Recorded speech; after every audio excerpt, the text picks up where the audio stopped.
In emergency management, the definition of a stakeholder is any person or entity with a vested interest in the survival or recovery of a given community. This is the Stakeholder Prepping Podcast, where the tactical comes from the practical, and today, you become your own stakeholder.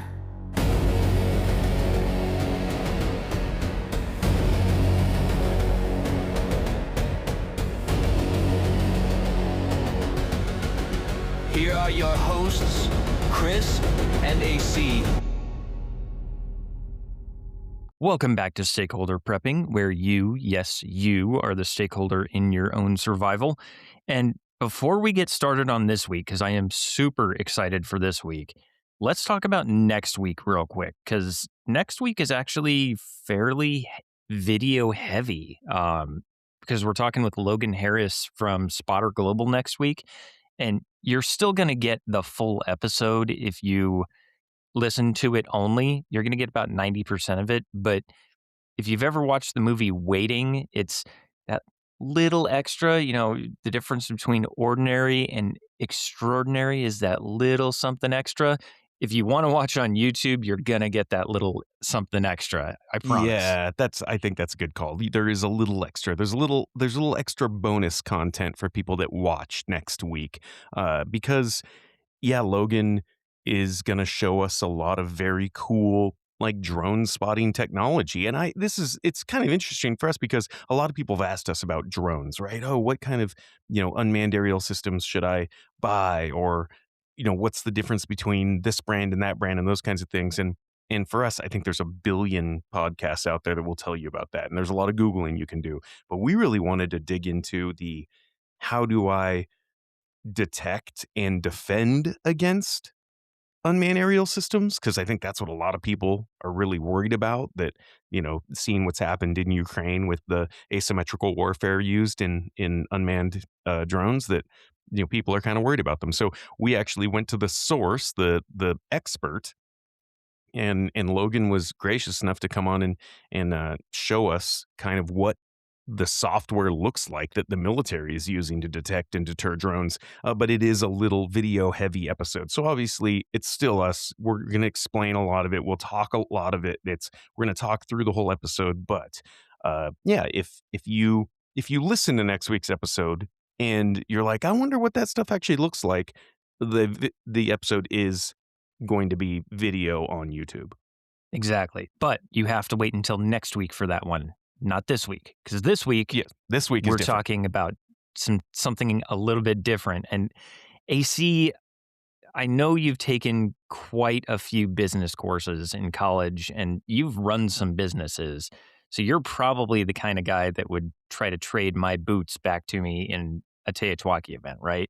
Hey man, if the boots fit and you have the ammo I need, and then I don't know, that's just kind of market dynamics, right? But seriously, yeah, I wouldn't take your boots because I've heard about your socks. That's a biohazard, not a trade. But today, that's infantry, baby. you have infantry feet. Today, we're dropping the tactical for a minute, and we're getting practical about one of, I think, the most underrated survival skills, and that is bartering. So and we did a bartering episode of like, what are the things that you could have to barter? What are things you could stock up on? This is not that. This is the art of the barter. So when the grid goes dark and the dollar is just fancy kindling, your ability to negotiate is the difference between eating steak or maybe eating whatever it was in Book of Eli that made people's hands shake. It was people. But it was Soylent Green. Speaking of books, we're going to reference a couple in this episode that honestly have nothing to do with prepping at all, but more to do with the theory or what makes a good deal and how to spot a bad one. We're diving into the psychology of the deal. So we're kind of talking Mad Max meets Harvard Business School. Okay, I'm tracking. And have you ever actually smelled burning money?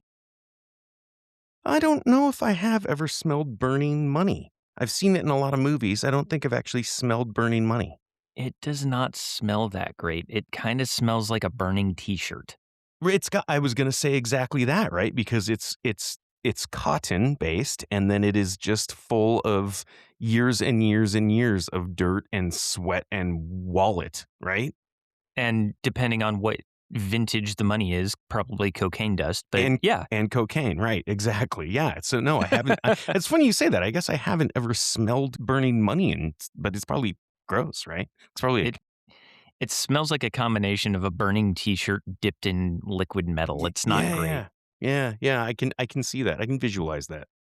But let's start with a reality check here, because most people think that bartering in an SHTF event is about winning, right? They want to be the guy who traded a single pack of cigarettes for a generator or a rifle or something super high value, right? That's exactly right. But that guy ends up with a target on his back or a very, very short list of friends. In this TEOTWAWKI scenario, we're dealing with a finite population. This isn't eBay. You can't just leave a 1-star review and then move on to the next seller and never think about that person again. I mean, you probably can, but it's not going to do you much good. But It's not going to last that long. I really want to start by talking about some of this as far as game theory, right? And you Okay. know how I love game theory. Sure. So just like AC has an advanced degree in the business side, I have kind of that proverbial doctorate in game theory, and I truly love this kind of thing. I love to war game stuff out until it's completely dead. Let's talk about something called the iterated prisoner's dilemma. It is a fundamental concept in game theory that explores how cooperation can emerge among self interested individuals. So, while the classic version of the prisoner's dilemma is a one time event, right? The iterated version involves playing the same game multiple times with the same partner. Okay. So the shift from a one off to a repeat interaction completely changes the mathematical and psychological strategy of the players. And the foundation is a very classic dilemma because in the standard version of the prisoner's dilemma, two players are faced with a choice. They can cooperate, which is to work together to escape the prison, or they can defect, betray one another, turn tail, or report the other one to the guards. And the payoff is usually structured that if both cooperate, they both get a moderate reward. If one defects and the other cooperates, the defector gets a huge reward and the cooperator gets nothing. If both defect, they both get a small penalty or a minimal reward. Does that make Okay, so sense? yeah, so this is kinda like here's the game I'll give you, like, the brief game setup would be the both of us are we have a button, and if we both press the button, we get nothing, and if one of us presses the button, that person gets $1,000,000, and if neither one of us press the button, we each get $100 or something like that, right? Right. And so, naturally, in the single gameplay, people generally want to defect, as in stab the other person in the back. Exactly. So in a single round game, the logical move is always to defect.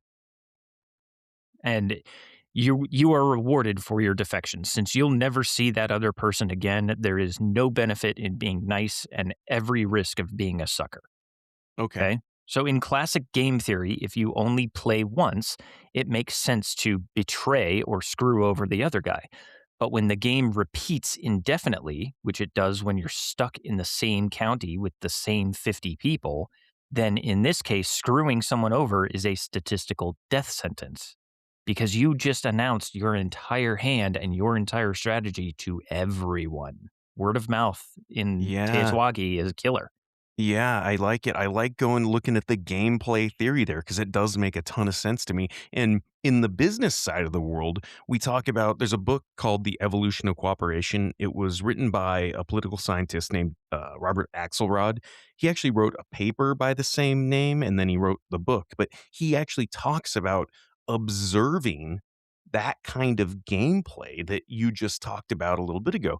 And the winning strategy wasn't ever greed. The consistent statistical winning strategy is what they call tit for tat, which means be fair, be honest, but be firm. If you rip off a former nurse practitioner who's got a stash of stolen antibiotics today, don't be surprised when he or she forgets that they have a spare tourniquet when you're bleeding out next month. Does that make sense? Yeah, and I guarantee that tourniquet is going to come in a lot more useful when you're bleeding out than Right. antibiotics are today. Right. And so if you screwed that person over on that small deal, they're not really going to want to deal with you when you truly need to barter with them. In a world where the rule of law has completely vanished, the Robert Axelrod, the evolution of cooperation isn't just academic theory. It's a field manual for surviving the long emergency. So his core message in the book is not it's that cooperation, not this constant aggression, is the most stable strategy for long-term survival. And I'm sure people all know that one person that whenever it comes time to like haggle or barter or make a deal with, they are just the one that always wants that little extra. They just want it. They want to win. And even if it means you feeling like you got a bad deal. And here's basically the cliff notes of the Axelrod studies, reframed kind of for the prepper mindset. Let's start with that strategy I talked about, that tit for tat. The most successful strategy in a hostile, unpoliced environment is what we call tit for tat. For the survivalist, this means be nice, but don't be a sucker. And start by cooperating. Don't be the first to defect or steal. And then you want to be provocable. If someone raids your supplies or somebody breaks a deal, you must retaliate immediately. If you don't, you signal that you are that sucker that can be exploited. But the other thing they talk about is that you need to be forgiving. If if that person that you're dealing with or that group that you're dealing with returns to cooperative behavior, you must be willing to move past the conflict, because holding a grudge leads to this endless sort of echo cycle of revenge that is just going to drain resources for both parties. Does that make sense? It does, and that's where we get kind of this endless escalation of Right. that's how we ended up with the Cold War and the Right. arms race and everything like that. That was on obviously a geopolitical stage, but you get the same effect at a much smaller scale. That's right. Yeah. If you're just dealing with this, a few small groups of people, you definitely need to be forgiving if they are the first person to break the deal. Now, you also need to be clear. Your behavior has to be predictable. If your neighbor knows exactly what triggers your retaliation and what earns your help, they can safely choose to cooperate with you. And then the next thing I want to talk about is something called the shadow of the future theory. This is something that's studied a lot in international business coursework. In international relations, it refers to this concept of the likelihood of future repeated interactions between nation states. And the likelihood of that future interaction, it encourages current cooperation. So if you screw someone on a deal in a world without a court system, the shadow of the future is just a neighbor with a long memory and a Remington 700. I can see that.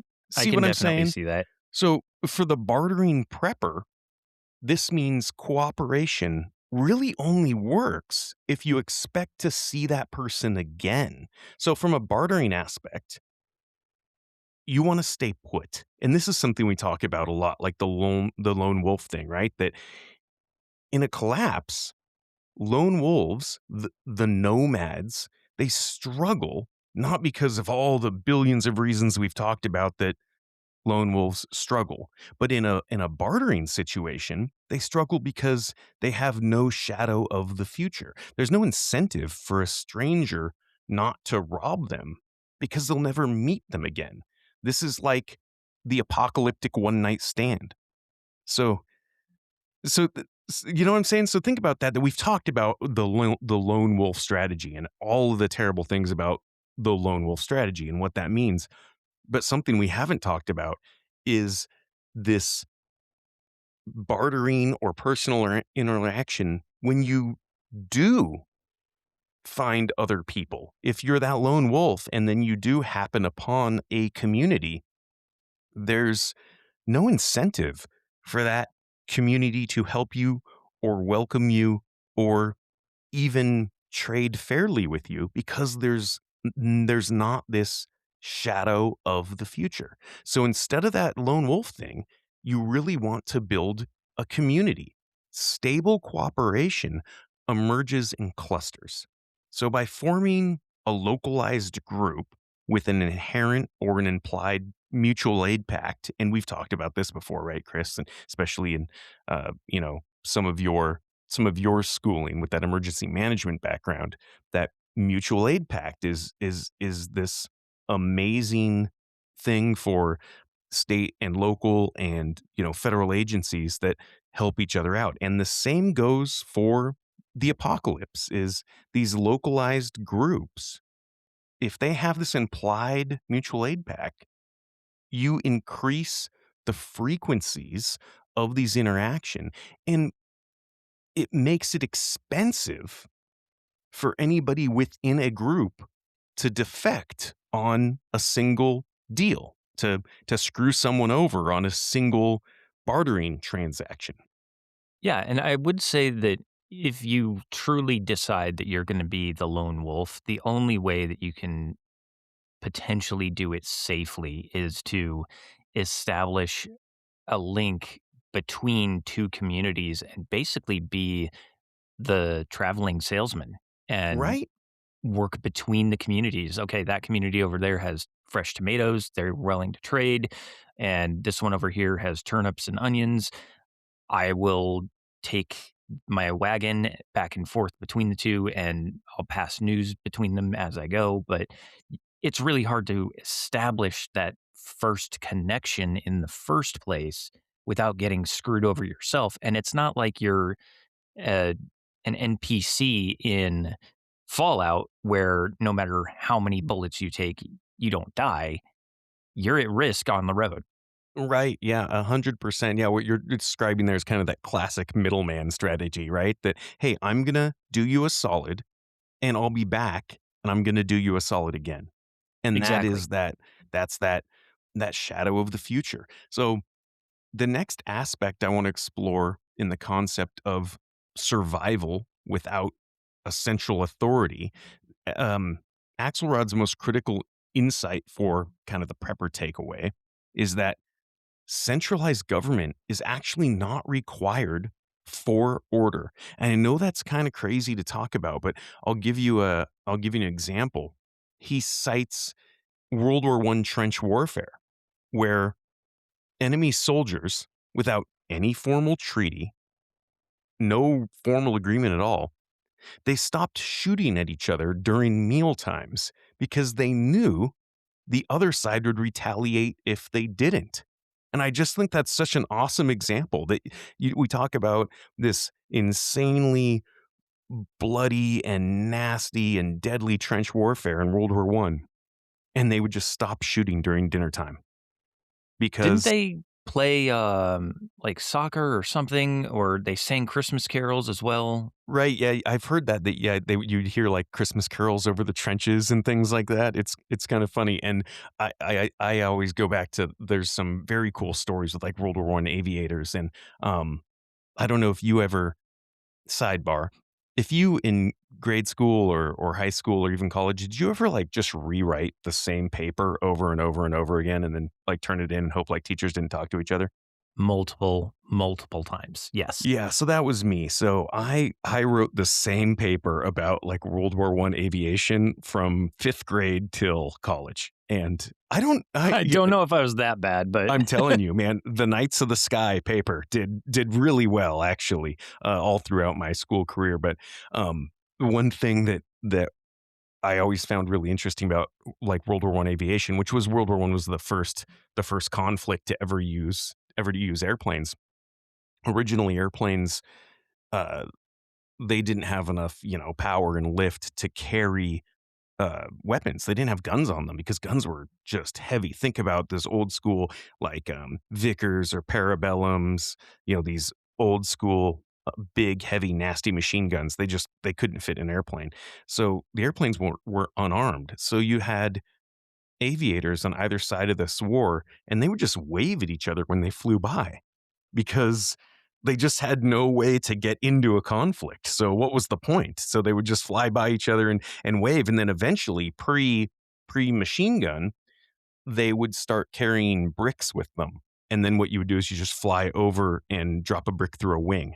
And that was kind of the very first dogfighting. So somebody defected. The first person to figure out that you could fit a few bricks in an airplane was the first one to defect. And then we got into dogfighting, aerial warfare, and aerial combat and things like that. So I just thought that was hilarious. And then came the AIM 9X Sparrow, and Right. everything after that is, present I day. like the Sparrow is a good missile. I always like it's the AMRAAM. I just thought that was a really cool acronym. It's the Advanced Medium Range Air to Air Missile, the AMRAAM. I just thought that was a cool acronym, but that's like the slightly longer range versus the Sparrow, I think, at least on the Top Gun video game it was. Um, but where So were we at? back to trading during the apocalypse, because Back to bartering during the I- apocalypse. I personally don't have an AIM 9X or an AIM 120 sitting in my cache to barter with. That would be really cool if I did, It would but be very cool if you did, yeah. So I'd be on several different watch lists. basically, so here's what we're talking about. Basically, what we're talking about is reciprocity as law. In a post SHTF scenario, without rule of law, reciprocity becomes the new law. You don't need a police force if every neighbor knows that if I help you today, you will help me tomorrow. And that's the only way everybody is going to survive the winter. And then lastly, here are, let's say, the main practical prepper takeaways. Um, Avoiding envy. Don't worry if a neighboring group is doing slightly better than yours. If you're both surviving, the total score in your region goes up. Trying to win by taking their surplus usually just results in both groups losing everything because it's going to erupt in a fight. There will be conflict, and no one wins in conflict. So, something else that Axelrod talked about a lot is identify and remember. For tit for tat to work, you must be able to recognize individuals and remember their history. Keep a black book of who helped who and who hindered who during initial chaos.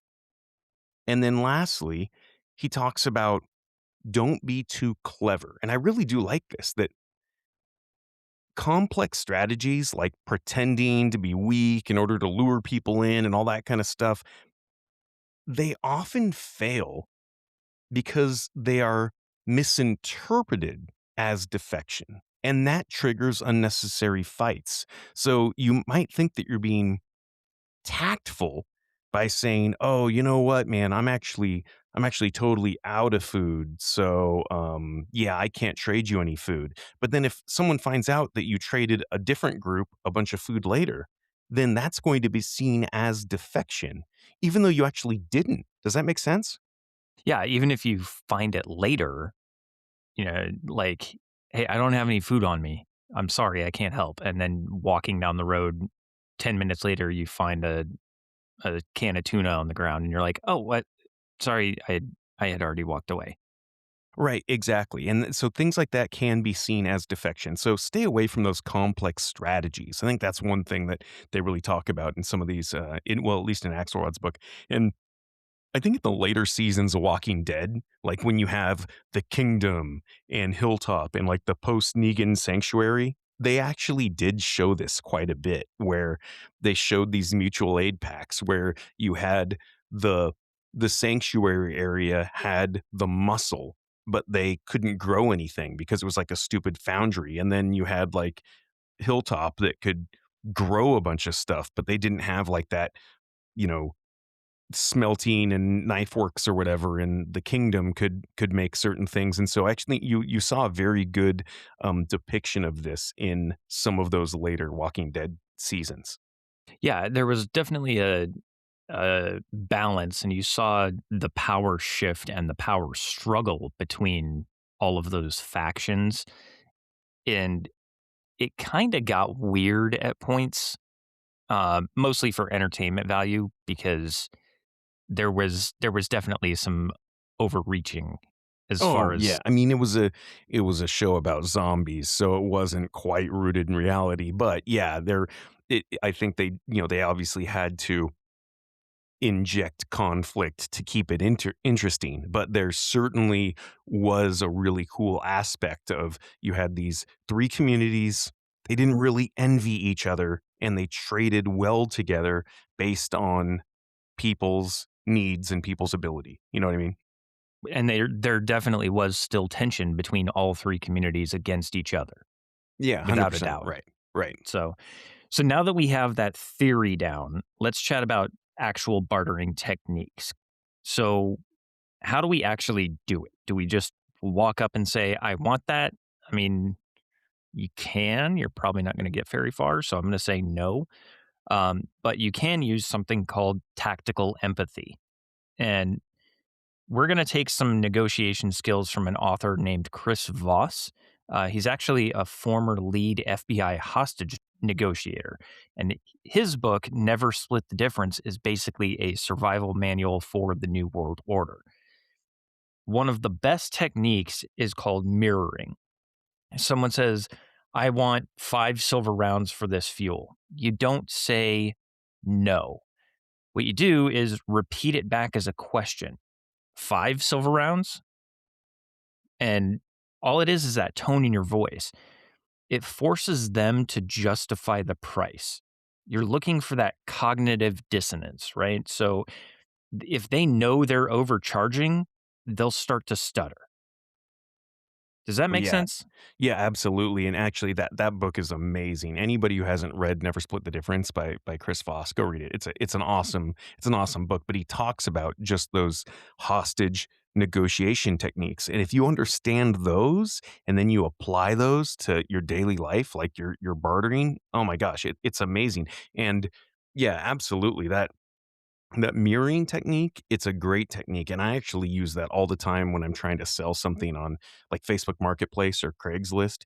And I don't know if you've ever tried to sell anything on the internet, Chris, but it will make you lose all faith in humanity. And most of your hair. And most of your hair, yeah. I mean, gosh, whenever I have something listed for sale and they always try to talk you down. Like that's the one thing. And it's not because they believe it's worth less, but because this is like the freshman level bartering tactic that they use. It's the only thing they've ever heard of, and they think it works. This is just that smooth brain level haggling.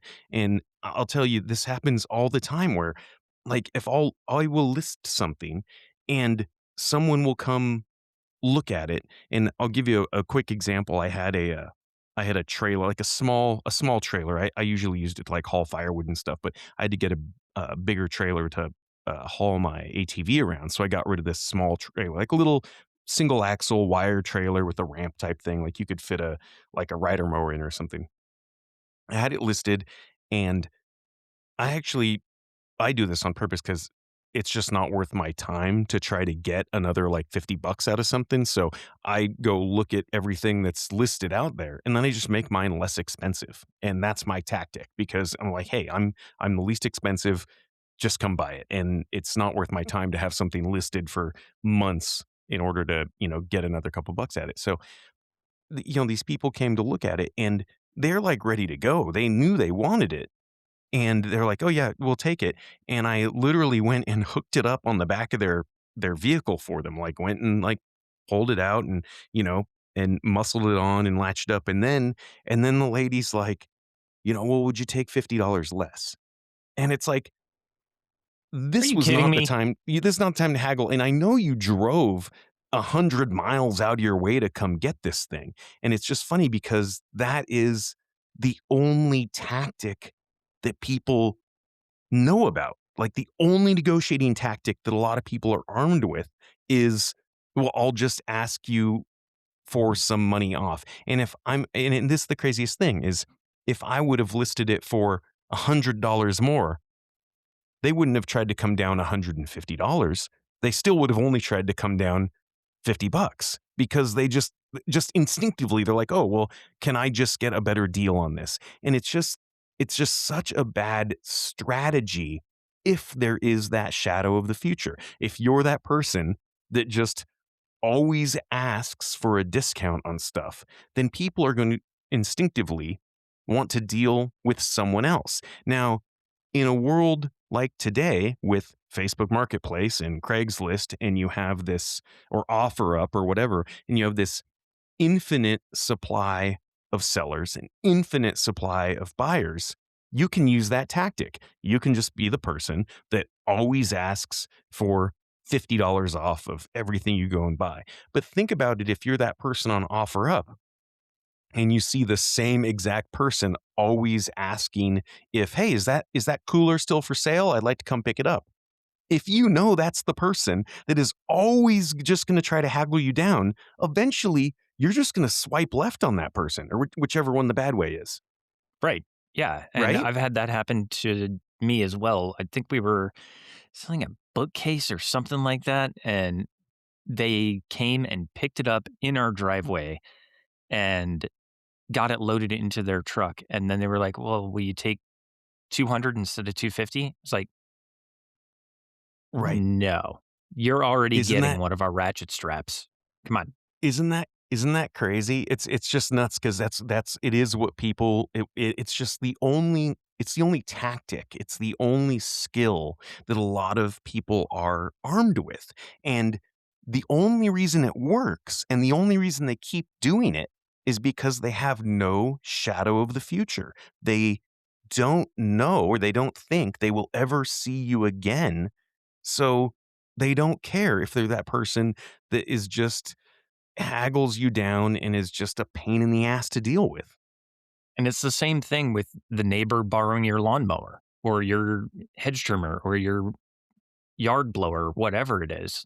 If they have no concept of shadow of the future, they're going to borrow it and never bring it back.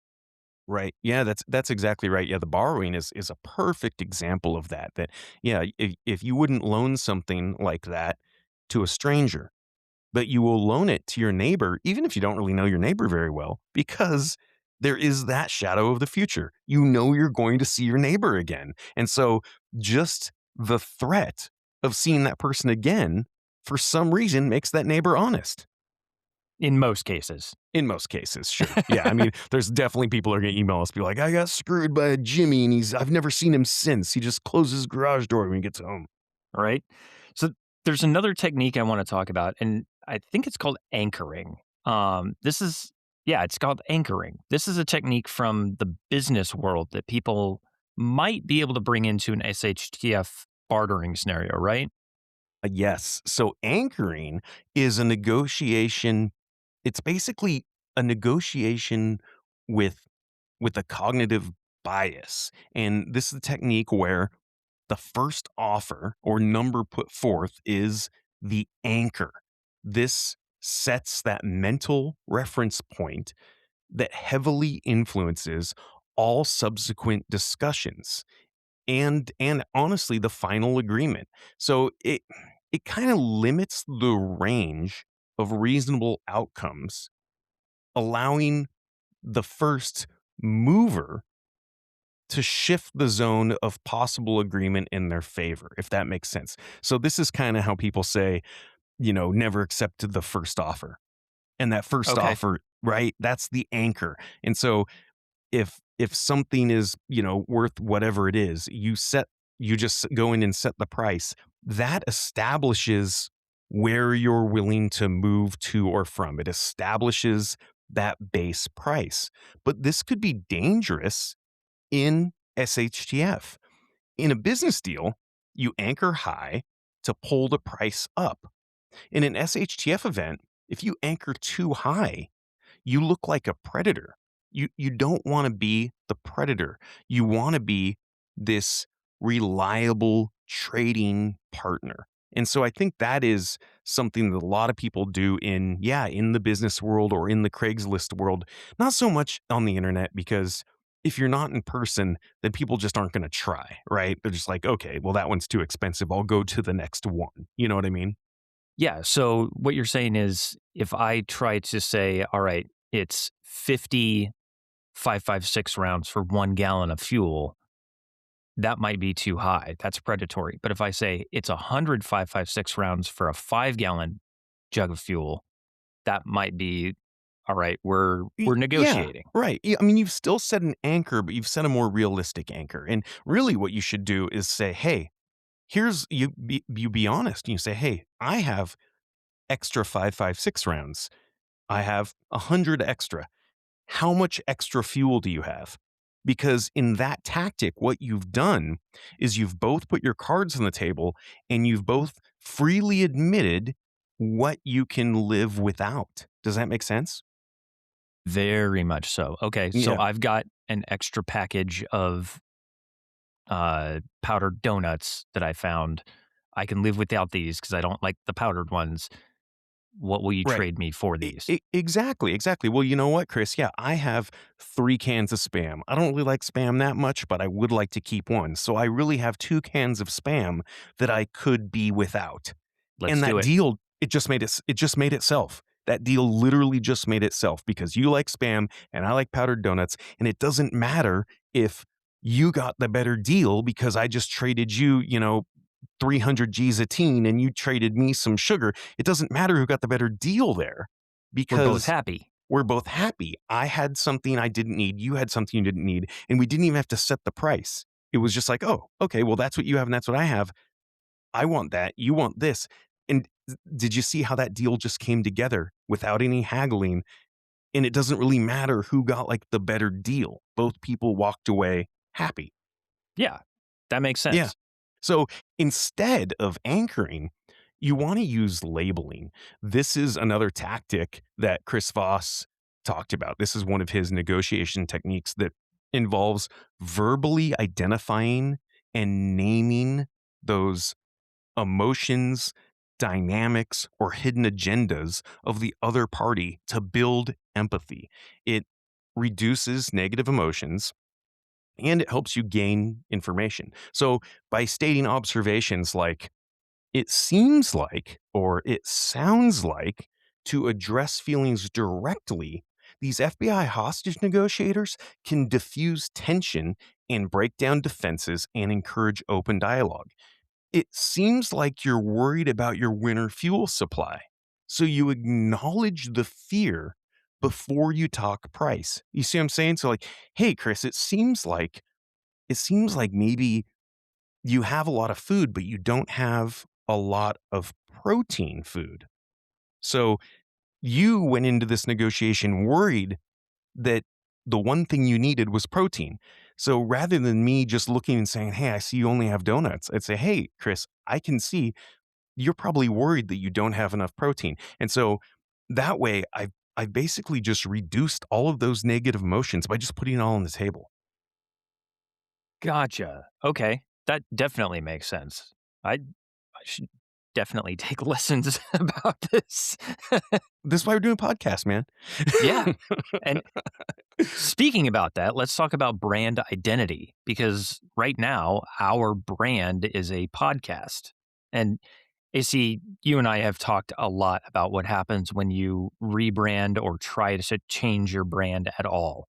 And, Right, that can come down to just color choices or font choices or right. all kinds of things go into it.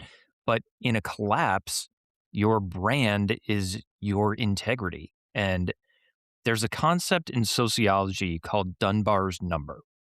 And what Dunbar's number is It's a cognitive limit on the number of people with whom one can maintain stable social relationships. This was proposed by British anthropologist Robin Dunbar in the 1990s, and it's typically cited as around 150. So, based on primate brain size and social group correlations, it suggests humans can manage roughly 150 plus or minus meaningful connections due to neocortex constraints, often applied in business, social media, and community design, right? So Okay. 150 friends that You you can can, have 150 friends. You can sort of intimately know 150 people. You can know something about 150 different people. right. So if you can really only maintain stable social relationships with about 150 people in a localized collapse, that's your entire market. If you develop a reputation as a shark, you are effectively excluded from that 150. You are the predator. So if those 150 people see you as someone with a bad brand or poor integrity, then they're going to be done with you pretty quickly. And you'll be excluded or excommunicated from that bartering route or the local post apocalyptic swap meet before you really even get to trade for critical supplies when the time comes. Yeah, that's right. Yeah, if that finite amount of people that you have available to you excludes you, then exclusion equals extinction. And you're poisoning your own waters at that point. That's exactly right. You need to be an honest business person because information travels faster than trade goods, right? If Right? you traded someone a quote unquote repaired radio that you know is going to short out in an hour, you haven't gained a radio's worth of value. You've lost the trust of the entire community. So anyone that person tells about you and your shady bartering techniques is not going to trade with you. This is Matilda's father in the movie Matilda, super gluing on bumpers and winding back the odometer with a power drill. Right, right. Yeah, exactly. Except if you only have that small, finite group of people to trade with, you just I wouldn't even say that you could do this once. Like you may screw someone over in some kind of bartering situation exactly once, and you would pick up all those labels you just talked about. You would be that predator, you would be that shark. And so you really can't risk it. I can't really think of a scenario where it's worth the risk, especially if you have that shadow of the future, especially if you know you're going to have to continue to do business with this finite group of people. There's really no scenario where screwing somebody over once is a good idea. Especially if you guarantee anything. Right. Yeah. I personally guarantee that this radio is not going to catch fire when you walk exactly right over there. And Right. if you guarantee even ammo, I guarantee these 30 carbine rounds are going to function no matter what. You throw them into Right. your M1 and they don't fire, you would never do business with me again. Right. Yeah, that's exactly right. And one other concept I want to explore here is this is kind of a stock market thing, but something called loss aversion. So in trading psychology, it's this cognitive bias where the pain of a loss feels roughly twice as intense as the pleasure of an equal gain. So, and if that makes sense, right? So that's saying that basically, if you lose $100, it hurts twice as much as winning $100 makes you feel good. Does that make sense? Yeah, so it hurts more to lose $100 on sports betting than it does to win $100 on sports betting. That's right. So this can cause traders to prioritize avoiding losses over actually achieving gains. It's crazy, but this emotional imbalance leads to poor decision making, such as holding losing positions in the stock market too long and cutting winnings too early. in the prepping world, think about lettuce, okay? We can all grow it. It's a great addition to the prepper diet. Leafy greens are super good for you. But once you pick it, it gets wilty really, really quickly. But psychologically, you want to hold on to that batch of chard and you'll want to let it go bad before taking a bad deal for it. Does that make sense? I guess so, yeah. Yeah. So, like, if you have this, let's say you've got the bushel of lettuce and you're at the post apocalyptic swap meet, and you know that this amount of lettuce is worth whatever, 2 ounces of silver. If someone offers you half an ounce of silver for it, you're going to want to say no, even if that lettuce is going to spoil tomorrow. Okay. Does that make sense? So on Wall Street, traders often refuse to close a losing position because doing so makes the loss real. It locks it in. They'd prefer to wait for a rebound, even if it's completely illogical. So loss aversion causes this emotional stress and it activates the brain's amygdala, the fear center, and it creates high anxiety similar to the visceral reaction of a danger. And it just leads to like really irrational decisions. Like you'll just say, You know what? I'm not going to take anything for this lettuce. I'm just going to let it go bad because you're just you've you've started activating the brain's fear center and then you just start making irrational decisions. So, how do we overcome the loss aversion? There's it's just strict risk management. Set and honor that stop loss system, allowing the market to make the decision for you, not emotions. And so here's what I'd say. If that fruit is going to spoil by tomorrow, you take the deal today, even if you perceive that as a bad deal, because a bad deal versus no deal is actually a good deal. Does that make sense? It does. Yeah. So you accept the loss basically as a business cost. Reframe losses as necessary routine expenses rather than personal failures.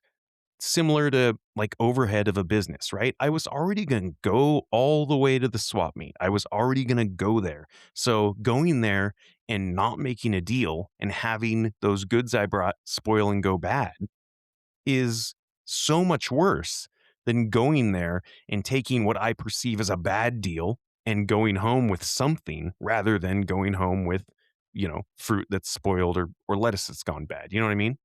And a half ounce of silver is a lot lighter than a carton full of lettuce. Right. Yeah, exactly. Yeah, you can actually think about just the opportunity cost of now I'm not lugging around this, big giant backpack or something like that. So you're already going to go to the swap meet anyway. If you traded anything you didn't need for anything you did need, then you actually didn't make a bad deal. That was a lot of like triple negatives, but I hope that made sense, right? So if you traded something that you were going to get rid of or was going to go bad for anything that you could actually use, you actually made a good deal.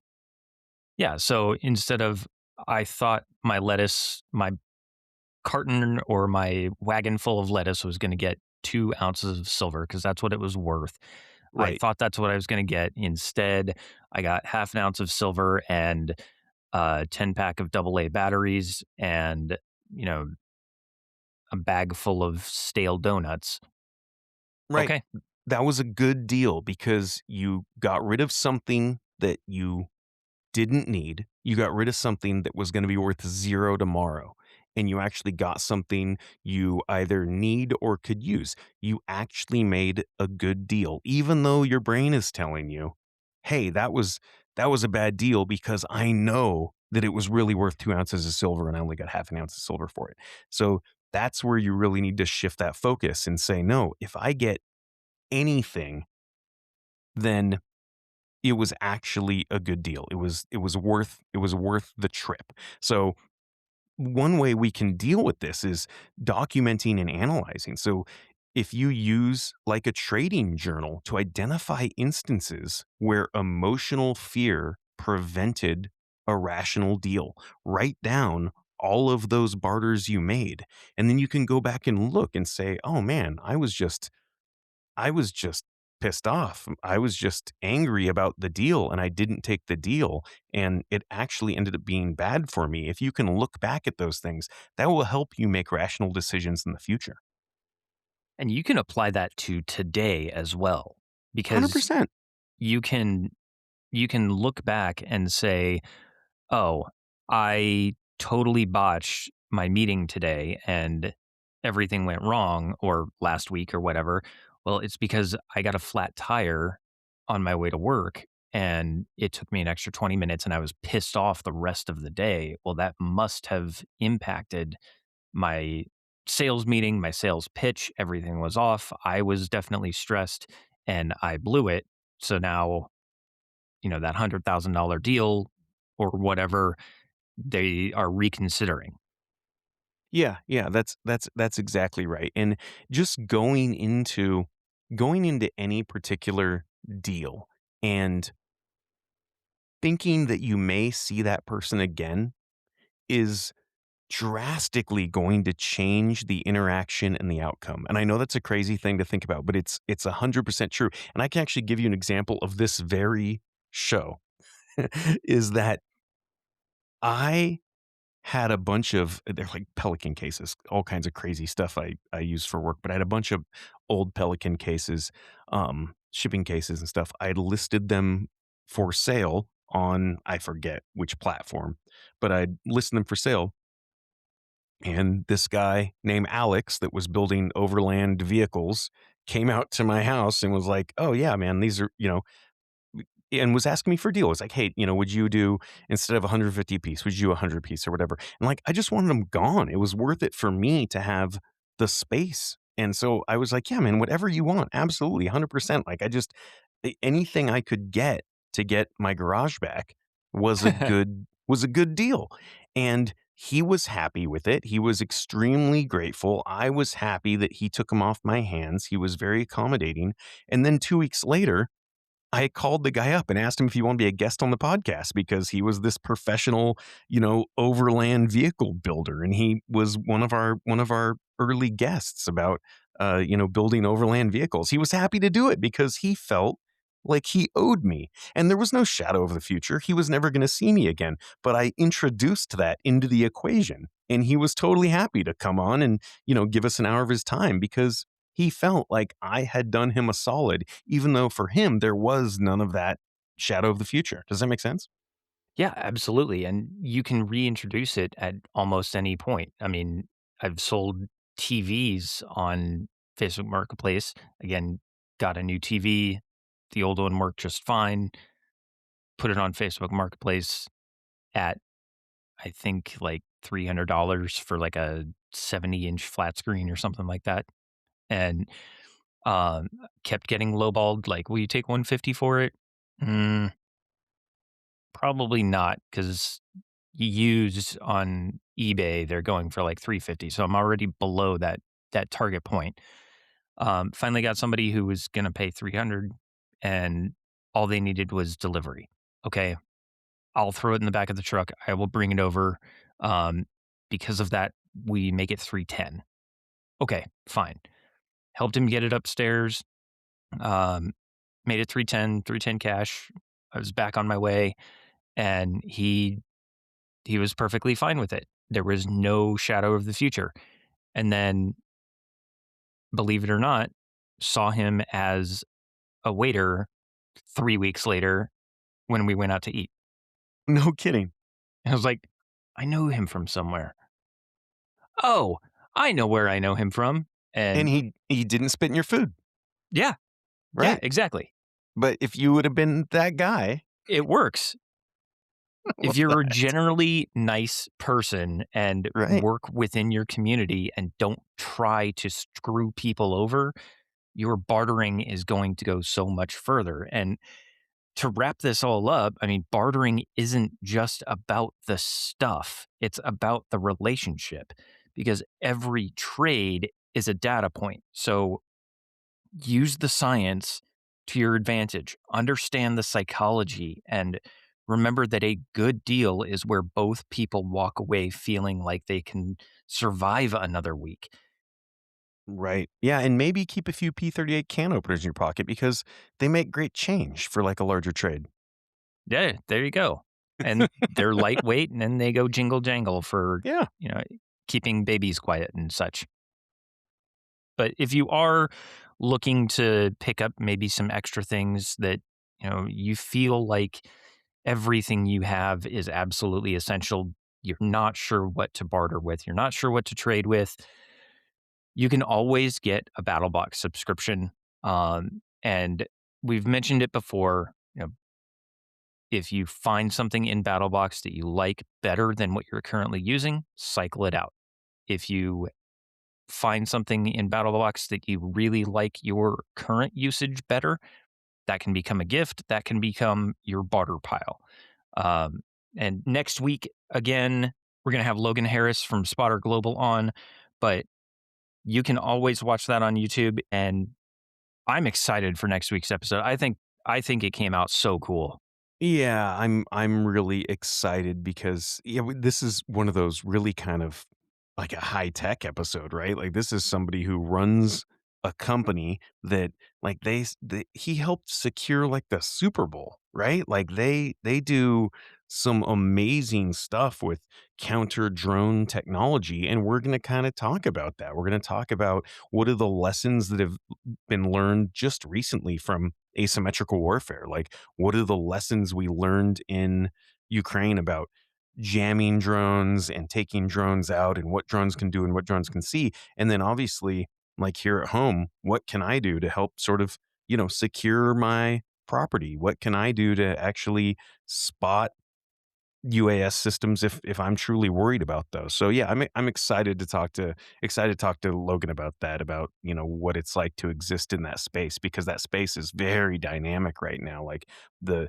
drone technology is growing exponentially, and then the counter drone technology is catching up, and Is then the right behind it. drone and right behind it, and the drone technology has to leapfrog that, and there is a lot of like AI stuff going on with that. I mean, I'm not going to spoil it for anybody, but like there's actually like AI based navigation now, which is crazy that the the Yeah. drone can know where it's going by analyzing the ground and saying, "Hey, I think this looks like the map I have." Like that's crazy. Yeah. It's So it's navigating by dead reckoning, basically, which right, is exactly. It is. You're right. It's dead reckoning. So, yeah. So if you want to get a little more out of that episode next week, watch it on YouTube. But yeah, I would say you're still going to get 95% of the information out of it if you're just a Spotify listener or whatever. yeah. So be sure to join us next week for Logan Harris from Spotter Global. But until then, remember, you are your own stakeholder. We'll see you then.